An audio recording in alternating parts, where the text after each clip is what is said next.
Ngayon nga raw ang topic natin, kung paano makakaalis dyan sa 9 to 5 mo na trabaho. Tara, pag-usapan natin. Una, dapat yung bahay mo is sobrang lapit lang sa tinatrabahuan mo.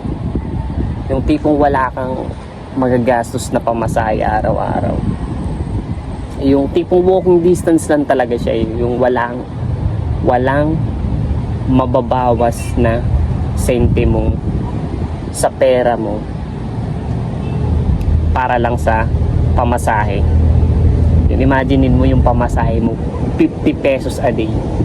Kung kukumputin mo yun sa isang taon, magkano yun? Diba? Libo-libo rin yun. Kapag sobrang layo ng tinatrabahuhan mo sa bahay mo, maraming oras ang nasasayang mo kasi meron ka lang 24 oras sa loob ng isang araw. Yun. Sobrang halaga ng oras para maka-escape ka sa 9 to 5 job mo. Yun yung uubos ng pagkatao mo, yung biyahe. Yung cheat code yun. Pangalawa, magdala ka ng baon mo. Mag-prepare ka ng sarili mong baon. Kasi dalawa din ang mahihit mo eh. Dalawang bagay din ang matatarget mo. Una, makakamura. Kasi yung paninda sa karinderya, sobrang mahal na. Halos katumbas na nga siya ng fast food eh. Imagine mo kung minimum wage ka, tapos ganun yung presyo pang fast food. Anong matitira sa sahod mo? At saka kung may dala kang baon, matatarget mo yung sustansya na kasi minimum na nga yung trabaho mo eh. Tapos titipidin mo pa sa sustansya yung katawan mo. Yung benefit kapag may baon kang dala, makakatipid ka. Pangatlo, live below your means. Lahat ng darating sa'yo na sahod, kailangan mo siyang tipirin. Kasi sasagarin mo siyang tipid sa loob ng 12 months. Kailangan mo nang i-cut off yung mga bisyo mo, yung sigarilyo mo, yung alak mo, yung vape mo. Marami nga akong tinablang yung mga inuman. Marami rin akong tinablang mga birthday ng tropa ko. Hindi ko siya dinaluhan talaga. Kahit yung mga inaanak ko, tinipid ko talaga yun eh. Pero may regalo rin akong binigay, pero tinipid ko talaga siya.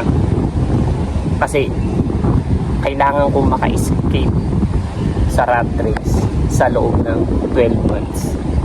Huwag ka nang bumili ng mga mamahaling branding na damit. Huwag na. Gusto ka lang muna na mag-taste ka muna ngayong 12 months. Suotin mo lang yung mga essentials na mga plain t-shirt. Kahit ulit-ulit yan, basta malinis yan. Wala naman paki sa'yo yung mga tao talaga. Dapat may paki ka sa sarili mo na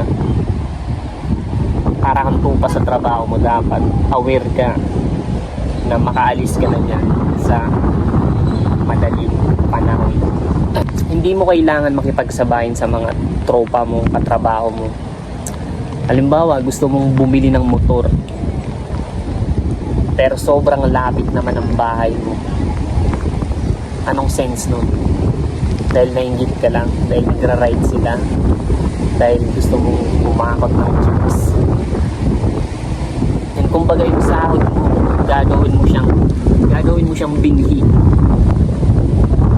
Gagawin mo siyang cash buffer kung sakaling kailangan mo nang tumakas din sa tinatrabahuan mo. Gagawin mo yung sahod mo na pangsubok sa mga diskarte. Yun yung kahalagahan kung bakit kailangan mo magtipid, mag-save, mag-live below your means. Kasi kailangan mo yung sahod para makasubok ng ibang diskarte. Kasi hindi naman isang subok mo lang, yun na yun. Hindi.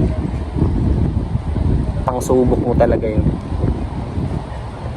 Expect mo na mag-fail yan. Kasi, paano mo, kasi ang kada fail, data yan. Sa kakasubok mo, malalaman mo kung ano yung mga bagay na gumagana. Yun, kaya kailangan mong tipirin yung sahod mo. Kasi yun yung gagamitin mo Pansubo. Yun. So hanggang dito lang yung video natin. Kung may natutunan ka, I'm rooting for you na makakaalis ka dyan sa nakakainis mo ng 9 to 5 muna trabaho. So hanggang sa muli, yun, paalam.